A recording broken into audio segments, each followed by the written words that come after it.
Right. Good evening, everyone. So take your time, join everybody, and we'll go through the last look of nephrology and rheumatology together then. Right.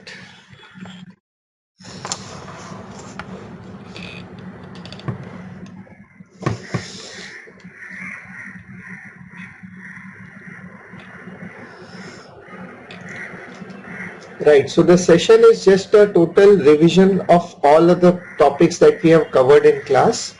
So it also not only reviews the topic, but as some of you rightly said, it is a very important to gain confidence also, right? It gives you a lot of confidence that you know the topics that you have read, and that's very important to us, right? So let's go for it. So this is like the whole revision that we want to do. We want to start with nephrology and go on to rheumatology. That's how we will be doing this topic. So those who have attended the topic, it's going to be very simple for them. But as I keep telling, that simple is just that because you know.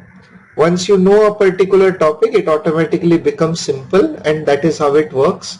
Nothing is difficult, nothing is easy. It is just about what you know and what you don't know, right? So make sure that you go for what you know, and we'll convert all of the topics into simple. Right. So let us start with nephrology first. Simple. We'll go through the same way as we discuss in class. So first question that comes to our mind is that when to suspect renal disorders. The first question, in whether it is MCQ or it is your clinic, the first question is when to suspect the renal disorders. To suspect the renal disorders, the most common presenting symptom are the uremic symptoms. Most common are the uremic features when the patient of renal failure comes, whether it is acute or chronic kidney disease. Most common presenting feature is uremic feature. So uremia can affect the CNS in terms of encephalopathy, convulsion, dementia. In the cardiovascular, it can cause pericarditis shock. It can cause gastritis, anorexia, myopathy, neuropathy, loss of libido, infertility, and the coagulopathy can be the presenting feature of uremia. But in MCQ, out of all these features, there are only 5 which are life-threatening. So MCQ here, encephalopathy, convulsion, pericarditis, shock, and the coagulopathy are only 5 which are considered as the life-threatening manifestations of uremia. These are considered life-threatening manifestations of uremia. So first question that in our last look also is that when will you think of renal disease? Number one, when in your question there is a one or more of the uremic feature, you will consider a renal disease. If not uremia, the patient of renal disease can also present with water and or acid-base balance defect. Please remember, this is due to loss of homeostatic function. So the patient can present with oliguria, anuria, polyuria along with the respective diagnosis we have to write.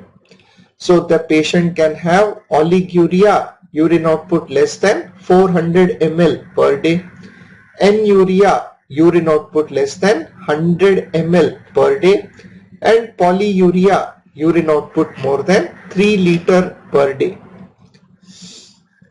Okay, let's fix the voice also. So I hope we can try this. So I just changed the internet connection. Voice is good. We'll continue here, right? So the patient can also present with water and acid-base balance defect. So patient can come with oliguria, that is urine output less than 400 ml per day, anuria, urine output less than 100 ml per day, and polyuria when urine output is more than 3 liter per day.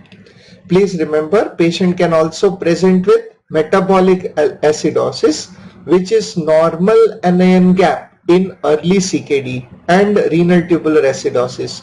It is high anion gap metabolic acidosis. It is a high anion gap metabolic acidosis in late CKD. In the late CKD, when the GFR is less than 25 ml per minute.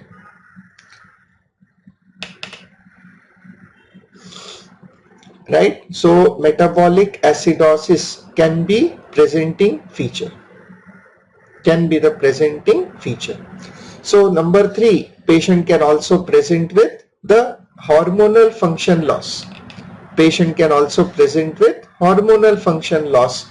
That is, they can present with anemia due to erythropoietin deficiency, or they can present with the metabolic bone disease. The metabolic bone disease occurs only in CKD, occurs only at CKD, because here the minimum duration required for the bone disease to occur is more than 6 months.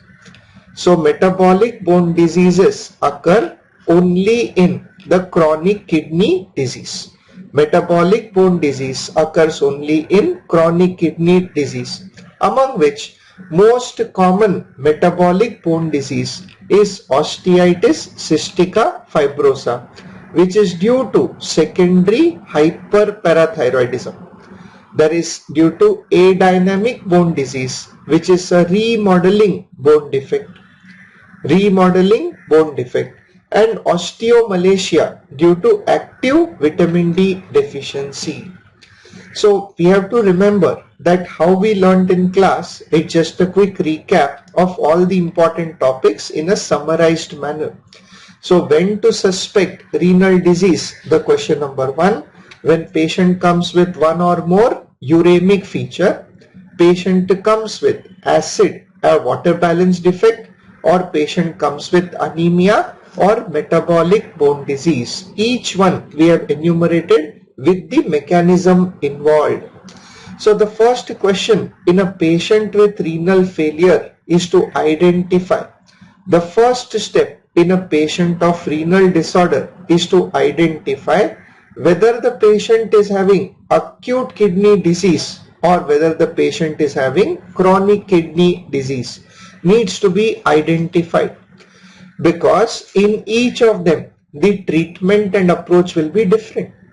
Because as we know, if it is an acute renal failure or acute kidney injury, the patient needs to be treated promptly so that they can have early and complete recovery.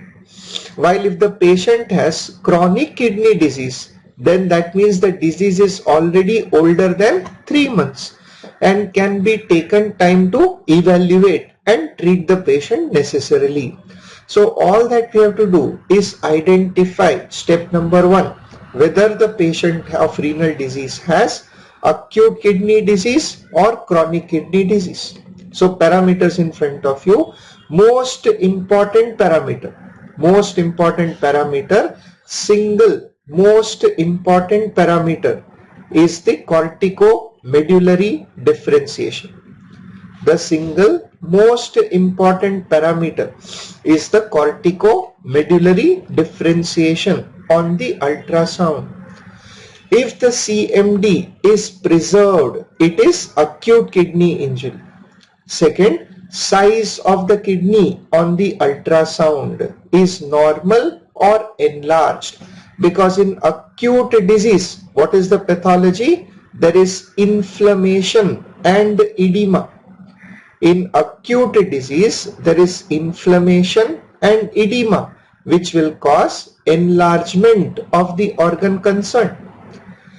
If you compare the urine osmolarity and the plasma osmolarity, it fluctuates depending on the cause. So either it will be diluted or it will be concentrated depending on the cause, never the same. And hyaline cast is the most common cast found in the urine. Though it is non-specific, this is most common cast in the urine. Anemia is uncommon in acute kidney disease and CKD related metabolic bone disease is absent. So we will say that when will you say patient has renal disease, has acute kidney injury? When the CMD is preserved, size of the kidney is normal or enlarged, urine osmolarity and plasma osmolarity are different.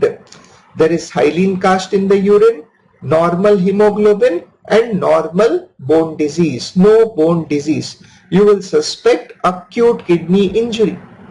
If the patient, the CMD is lost, the size is shrunken kidney, there is isothinuria. Isothinuria means same as the plasma.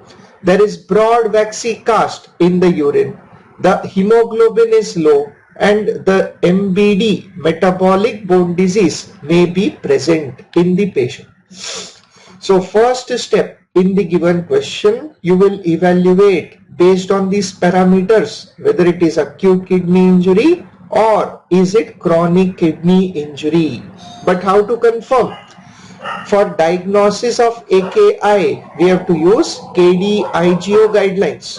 Please remember, the first guideline was the rifle criteria. The first one or the old is the rifle criteria, which is now modified to include the KD-IGO guideline. So rifle criteria you can forget, and we have to start using the KD-IGO guidelines for diagnosis of acute kidney injury. How will you say patient has acute kidney injury? If any one of the following feature, urine output is less than 0.5 ml per kg per hour for 6 or more consecutive hours. If the rise in the creatinine is more than 0.3 from the baseline within 48 hours, or if the rise in creatinine is more than 1.5 times the baseline within 7 days, you can say the patient has got acute kidney injury. So any one of the feature present, you can confirm acute kidney injury. While as defined, CKD as defined as progressive nephron loss over minimum period of 3 months duration. 3 months duration is the cutoff. Or if the patient has any of the specific feature of the CKD that we mentioned on the previous page. So let us look at this. So patient came to me with uremic symptom, water defect, acid-base balance defect, anemia or bone disease. I suspected renal disorder. In suspected renal disorder, I will check for creatinine. Creatinine is a screening test. If it is elevated, I have to identify whether it is acute or chronic kidney disease. Acute kidney disease, the findings may be normal. So confirmation depends upon KD-IGO guideline. In CKD, usually the findings are specific, and if or the duration is more than 3 months, you can confirm that the patient has CKD. CKD is usually not an emergency, but acute can be an emergency. So what do? Approach to acute kidney injury. Acute to a patient of acute kidney injury. So first step is to exclude post-renal. First step is to exclude or confirm the post-renal. Is to exclude or the confirm the post-renal. The post-renal caused by ultrasound. The first step in acute kidney injury is to identify collecting system defect by ultrasound. So ultrasound, if it is abnormal, it will confirm the problem. Otherwise, it will exclude the problem. Otherwise, you will exclude the problem. That is first step in acute kidney injury. But once you exclude acute kidney injury, what is the next step? You have got to differentiate between whether the patient has pre-renal AKI or whether the patient has renal AKI. You have to differentiate between the two. Pre-renal AKI. Pre-renal AKI. When will you say? In the exam, urea to create ratio more than 20:1. Urine osmolarity is more than 500 milliosmol per liter, but urine sodium is less than 20 milliequivalent. FeNA is less than 1%, and the novel markers are undetectable, absent. Please remember, simple words, every one are the key words in the question that you are looking for. So if a patient came to me with acute kidney injury and after excluding post-renal ultrasound, I am going to look at these parameters to confirm whether it is pre-renal or renal AKI. When will you say pre-renal AKI? Urea create ratio more than 20:1. Urine osmolarity more than 500. Urinary sodium less than 20. Fractional excretion of sodium less than 1%. Novel markers are undetectable. But when will you say it is a renal AKI? Renal AKI when urea create ratio is less than 12:1.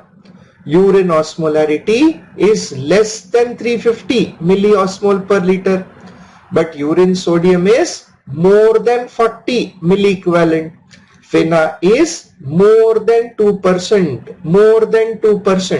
and the novel markers are detectable. The novel markers are detectable is the most specific finding to confirm that the patient has got renal AKI, which is also known as nephropathy. Please remember the point. So which are the markers? Markers in front of you which can be tested in a spot urine sample. These are the only two FDA approved markers. These are the only two FDA approved markers for commercial use. For commercial use, FDA approved only two. There are approved markers, which is TIMP2, tissue inhibitor of metalloproteinase, and insulin-like growth factor binding protein 7. NGAL and the KIM1 are studied markers. They are studied markers and awaiting approval. Studied markers and awaiting approval for commercial use. Experimental use, they are already available to us. So look at the flow in your mind. Patient came with renal disease. You know whether it is acute or chronic. If it is chronic, it's usually not an emergency. But if it is acute, it's important to identify and treat the patient fast.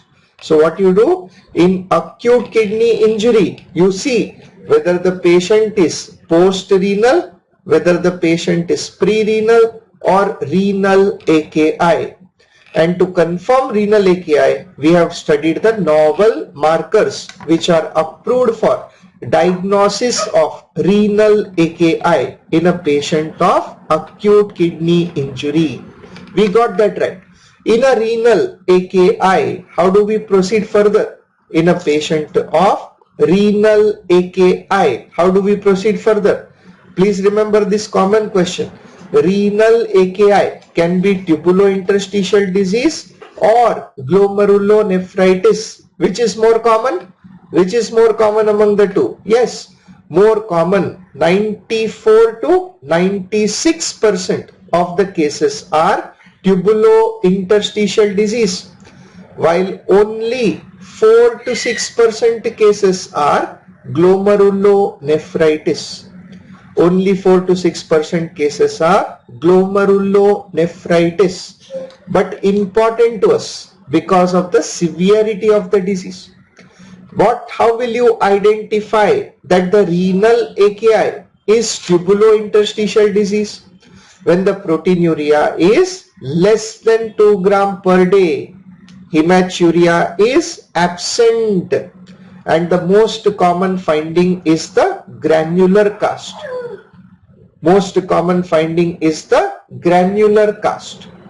The risk of end-stage kidney disease is only 1 to 4% and the prognosis is favorable. Prognosis is favorable, we can say. But glomerulonephritis on the other hand, when the proteinuria is more than 2 gram per day, hematuria is common. Hematuria is common and dysmorphic in nature. The cast in the urine, RBC cast, is the most specific cast. It is the most specific cast for GN. Risk of end-stage disease depends on the cause, but it is definitely more than 4%. Hence, the prognosis is unfavorable. Prognosis is unfavorable. That is why we give it maximum importance, the topic of glomerulonephritis. So take it forward.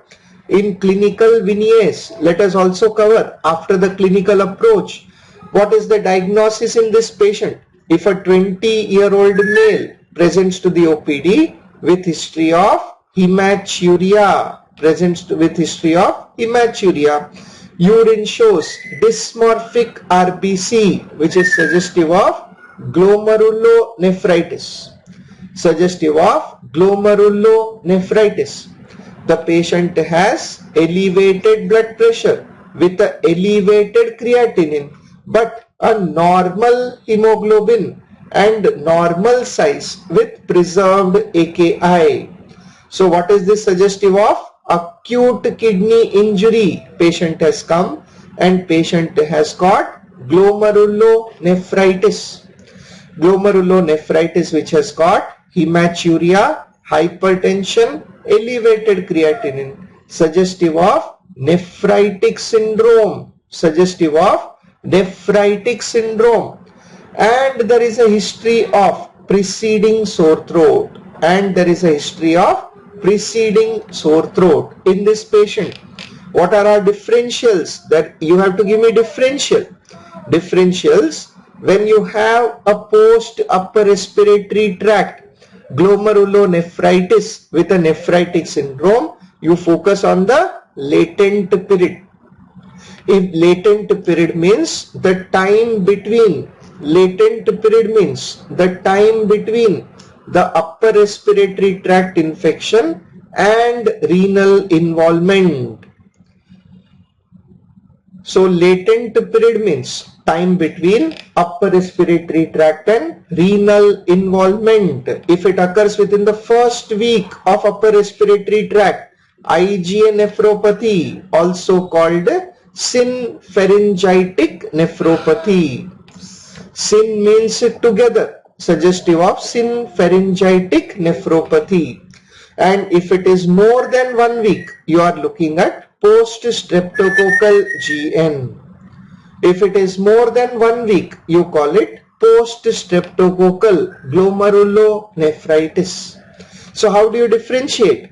So differentiating, number B, after the latent period, you will focus on the serology and antibody testing. Focus on serology and antibody testing. If it is IgA nephropathy, you will see that elevated levels of IgA1. And in post-streptococcal GN, 70% have anti-DNAase. Please remember, only 30 to 40% show ASO titer anti-hyaluronidase. You will see that will give you probable diagnosis. We will give the probable diagnosis. And finally, we will come to the immunofluorescence pattern is the gold standard of diagnosis.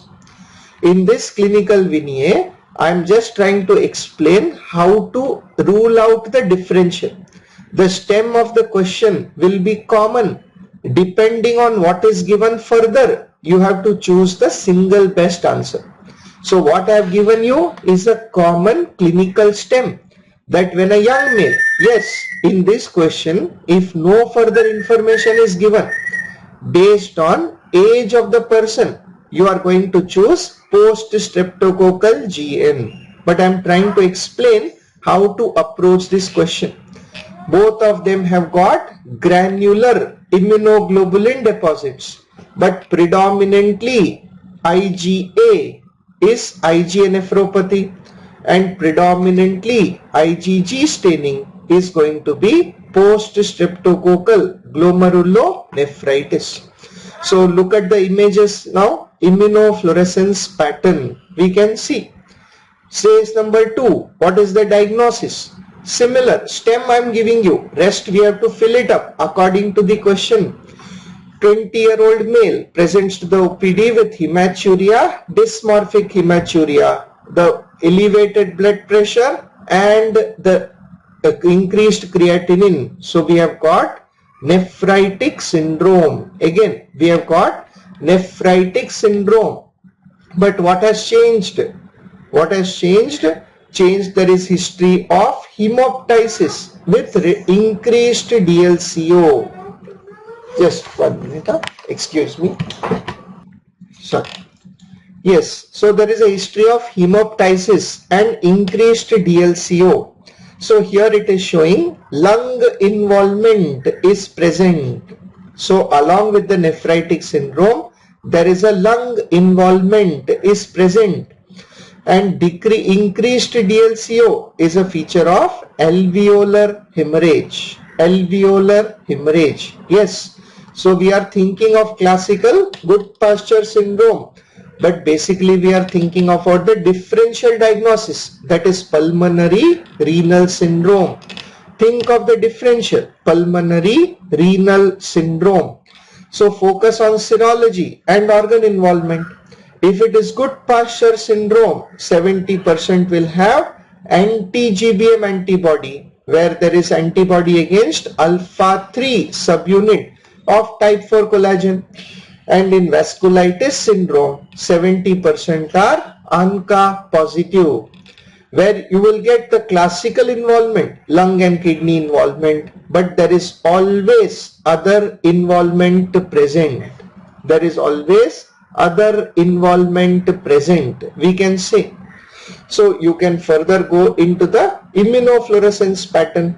So linear pattern of immunofluorescence just looks like an outline. Immunofluorescence pattern is gold standard for diagnosis of good pastures syndrome, where antibody is against alpha-3 subunit of type 4 collagen.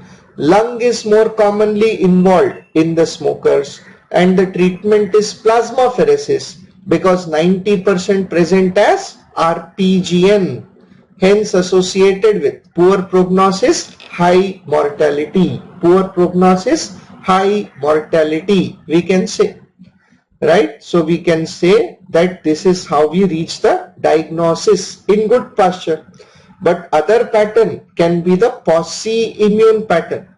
Posse immune pattern is due to the sparse immunoglobulin deposits. It is due to the sparse immunoglobulin deposits on the GPM, where it can be differential diagnosis is the ANCA positive vasculitis syndrome. ANCA positive vasculitis syndrome. There can be Wegener's, Church-Strauss, microscopic polyangiitis. How to differentiate in the question? If you get a pulmonary renal syndrome, the classical will be good pasture syndrome. Classical when only 2 organs affected. When only the 2 organs are involved, the diagnosis will be good pasture syndrome. The differential diagnosis for good pasture syndrome is ANCA positive vasculitis. In ANCA positive vasculitis, if the patient has C ANCA positive, C ANCA is now also called as antibody against proteinase 3. Antibody against proteinase 3. Answer is the Wegener's granulomatosis, which is also called granulomatous polyangiitis. It is also called as granulomatous polyangiitis. It is called as. But if it is P-ANCA positive, P-ANCA is now also called anti-myeloperoxidase. It is also called anti-myeloperoxidase, P-ANCA. In that condition, you have to compare for eosinophilia.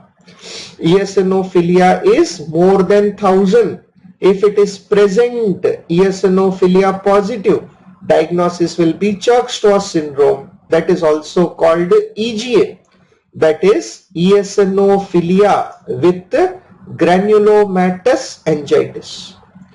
Eosinophilia with granulomatous angiitis. It will be granulomatous angiitis. It will be, and eosinophilia is negative. Then we call it as microscopic polyangiitis, right? So differentiation of the images, it is like pathology. You have to look at the findings. The pattern means the way immunoglobulin is deposited. Along the margin, linear. On the mesangium, granular. And minimal deposits. You can see minimal deposit. Then you call it pauci-immune. So I have given you two common clinical scenarios, the clinical stems which are expected, and further information depending on what is given to you, you will mark the best single answer. You will mark the best single answer. Going on to rheumatology, from nephrology, connection to rheumatology. So immune excess disease, when will you suspect? Same pattern that we followed in nephrology. Let's follow here. When will you suspect? In a case of unexplained recurrent fever, think of rheumatology. In India, first differential is always infection, tuberculosis. So it can mimic immune excess disorder. So you must always consider a differential of the tuberculosis infection is immune excess disorder. So what we need for diagnosis? High index of clinical suspicion is recommended. So in every single case history where you have got that there is no tuber infection and still there is fever, then you think of immune excess disorder. If you suspect the disease, since symptoms are non-specific, the focus is on laboratory testing for diagnosis of autoimmune disease. For diagnosis of autoimmune disease, the most sensitive and the preferred screening antibody is the ANA testing. So look at the images with me. So immunofluorescence pattern of ANA is important because they help identify the probable cause of the disease. They probably help identify the probable cause of the disease. So the four important patterns are homogeneous, where it is uniformly stained; speckled, where there is like a patchy salt and pepper appearance should be there.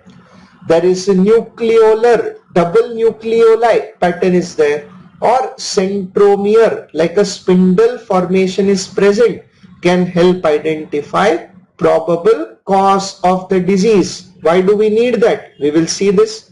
Homogeneous pattern corresponds to anti-dsDNA, which is specific for idiopathic SLE, while antihistone is specific in drug-induced SLE, specific for drug-induced lupus, making it the most common pattern,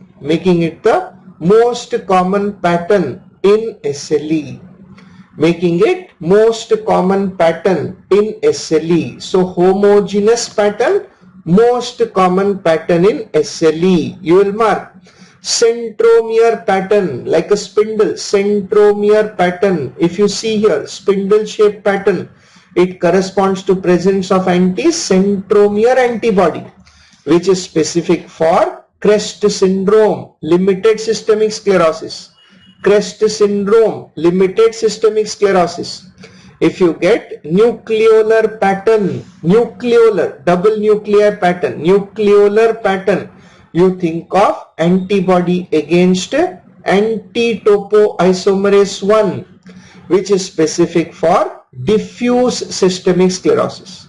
Specific for diffuse systemic sclerosis, we can say.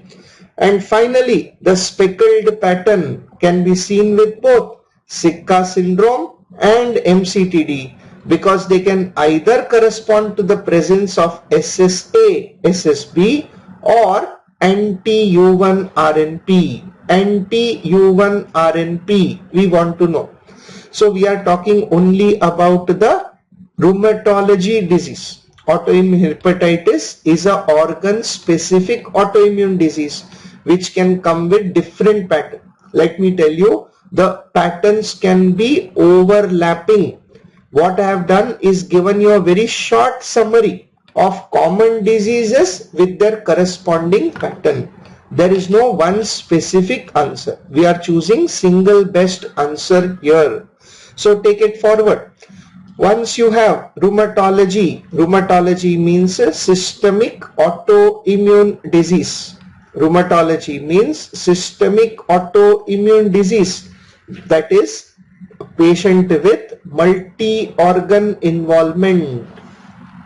So when you get an autoimmune disease which is systemic, that is with multi-organ involvement, you call it as rheumatology. You call it as rheumatology. Within rheumatology, based on the characteristic feature if present, or on the screening antibody and the screening antibody present, you classify rheumatology disease into three main groups. The most famous probably when patient has ANA positive with lupus, that is wolf bite like rash, you call it as lupus group of disease. If the patient has joint deformity with RA factor, you call them as arthritis group of disease. And if the patient has purpuric skin rash with ANCA positive, you think of vasculitis group of disorder. So you get a question, rheumatology question, based on either the characteristic feature and the screening antibody present. You will identify the group of the disease primarily. Because how does the diagnostic testing go? In rheumatology, the common approach should be clinical suspicion followed by screening antibody followed by specific antibody to confirm the diagnosis. To let you understand, what can we see? In rheumatology, if ANA is positive, all are ANA positive, we can only say it is rheumatology group. We can say it is rheumatology group. But based on the specific feature and the specific antibody, you reach the specific diagnosis. So if the patient has erythematous rash, erythematous blood red lupus rash, and anti-dsDNA positive, the diagnosis is SLE. Diagnosis is SLE. If the patient has features of CREST syndrome, patient has features of CREST syndrome with anti-centromere positive, diagnosis is limited systemic sclerosis. Patient has skin plus predominantly organ involvement is present, and the patient is SCL70 positive, you think of diffuse systemic sclerosis. Diffuse systemic sclerosis, right?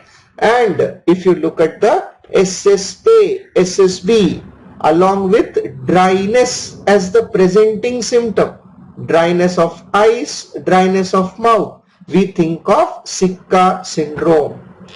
So what we have to do in the MCQ exam, we have to focus on the core approach. Patient has come with unexplained fever, multi-organ involvement, you think of rheumatology. Within rheumatology, if ANA is positive, you think of lupus group of disease. within the lupus group of disease based on the specific antibody and the specific symptom. You reach the final diagnosis. You reach the final diagnosis in this patient, right? This is what you're going to do, and you're going to get it the correct diagnosis. See, the thing is that those people who are worried about writing, it's not that you have to write everything. Most of these topics are covered in your class and they are there in your notes. This is just a summary. So what you have to do, you have to basically listen to me, because this is a summary. And if you, wherever you have doubts, you just have to make these simple charts with me. I have not given any elaborate finding. Just you have to follow these charts. This is not the time to think. This is a recap. Just you have to keep writing the point. Just draw na 4 column to hai. There are 8 words, 10 words only in this page that you have to copy with me. And I'm sure there is enough time. If you know this topic, it's just a revision for all of you. Go on. So SLE, the big changes, diagnostic criteria has changed in SLE. The first change is the entry criteria. The first change. So we can say that ANA positive is mandatory. First important thing, ANA testing is mandatory for diagnosis of SLE. Without ANA, you cannot classify as SLE, because it says that if it is absent, do not classify as SLE. If it is positive, you can add the further criteria, and a score more than equal to 10 can confirm the diagnosis. Score more than equal to 10 can confirm the diagnosis. What are the criteria for diagnosis of SLE? We have got the clinical criteria. We have written, old we were following SLIC criteria. Old we are following SLIC criteria. In the SLIC criteria, what were present? It contained malar rash. It contained discoid rash, cutaneous manifestation. It included the musculoskeletal synovitis, non-erosive arthritis. Non-erosive arthritis is present. Patient can have oral ulcer, non-scarring alopecia, can have serosal involvement, neuropsychiatric manifestation, renal involvement, and hematology involvement. What is the addition? Addition in the new criteria is the fever. So in the update, fever has been added to the clinical criteria. Fever has been added to the clinical criteria. And from the immunological criteria included anti-dsDNA, anti-Smith, which are specific to the diagnosis. It included complement protein, complement levels are low, anti-phospholipid antibody, and what is not there is the DCT, is no longer. Direct Coombs test is no longer the part of diagnostic criteria. The direct Coombs test is no longer part of diagnostic criteria. Diagnostic criteria is how to remember. So the new guideline, what can we say? In the new update of SLE, what are the changes? Number 1 change, ANA is now entry or essential criteria. It is entry or essential criteria. Number 2, you require score more than 10 to confirm the diagnosis. It is a scoring system. Number 3, fever is added as a clinical criteria.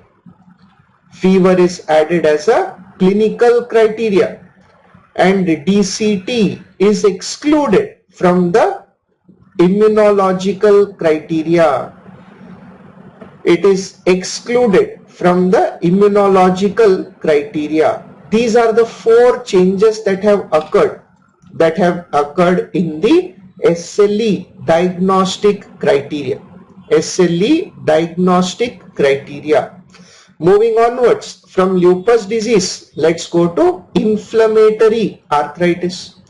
Inflammatory arthritis is the second group of disease in rheumatology. First step, what will you do?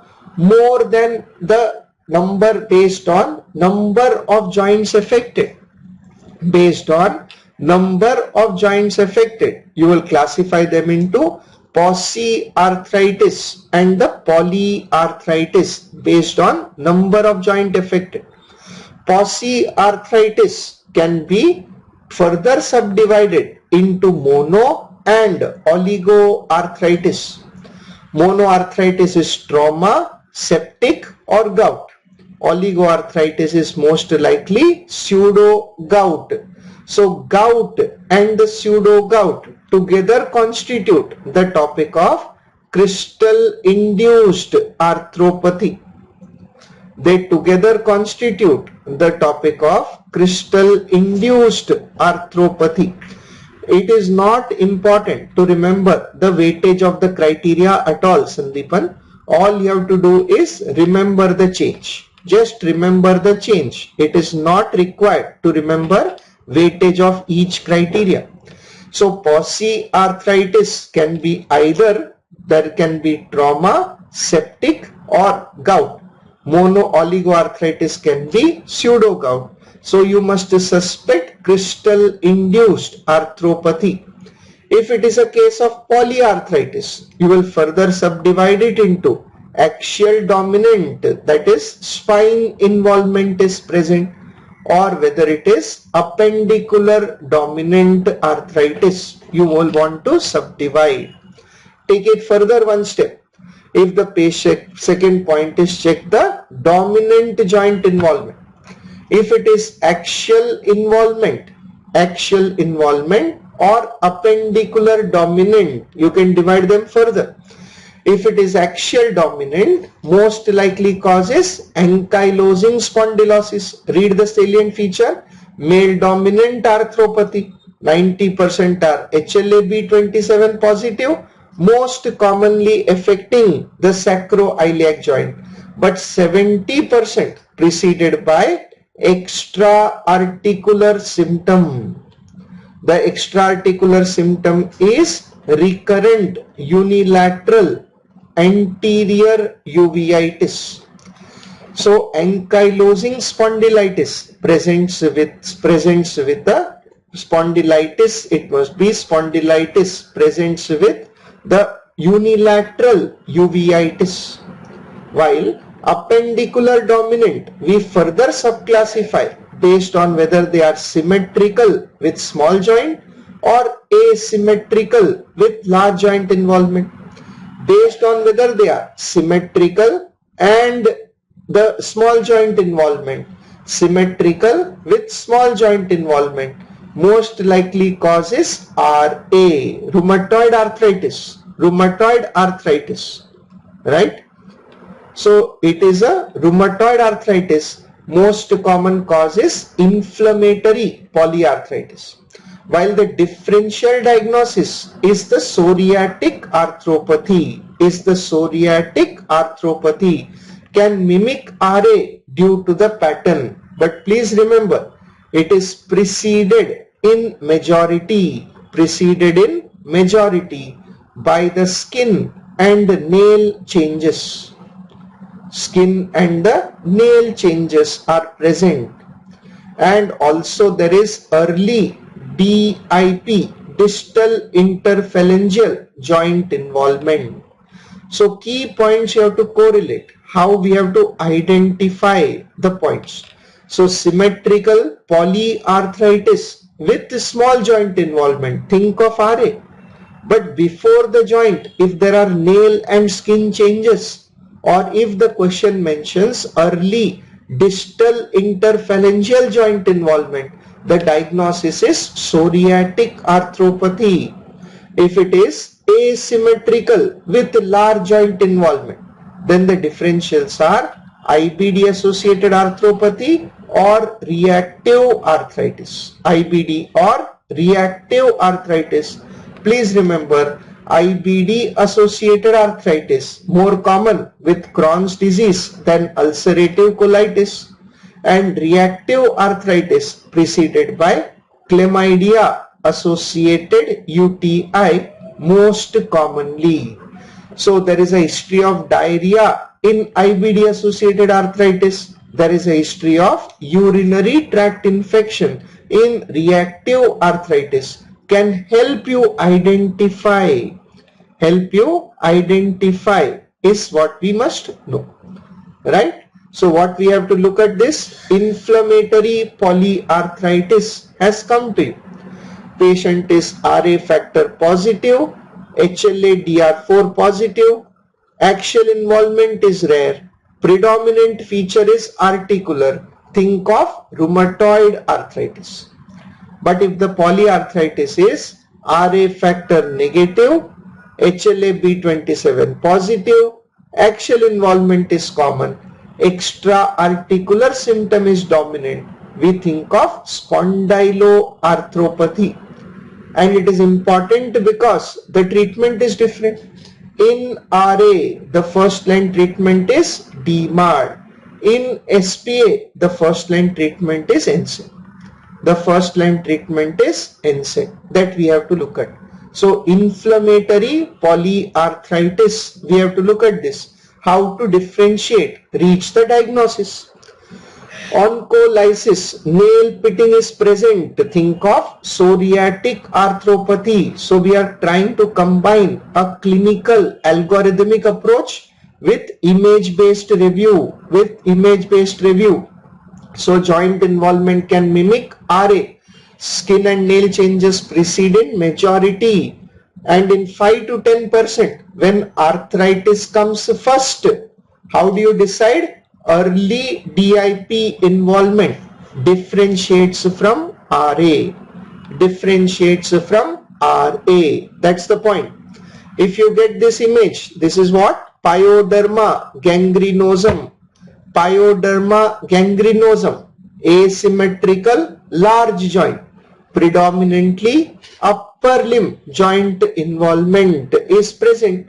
Most commonly preceded by diarrhea because of inflammatory bowel disease associated with Crohn's disease more than ulcerative colitis. Pyoderma gangrenosum.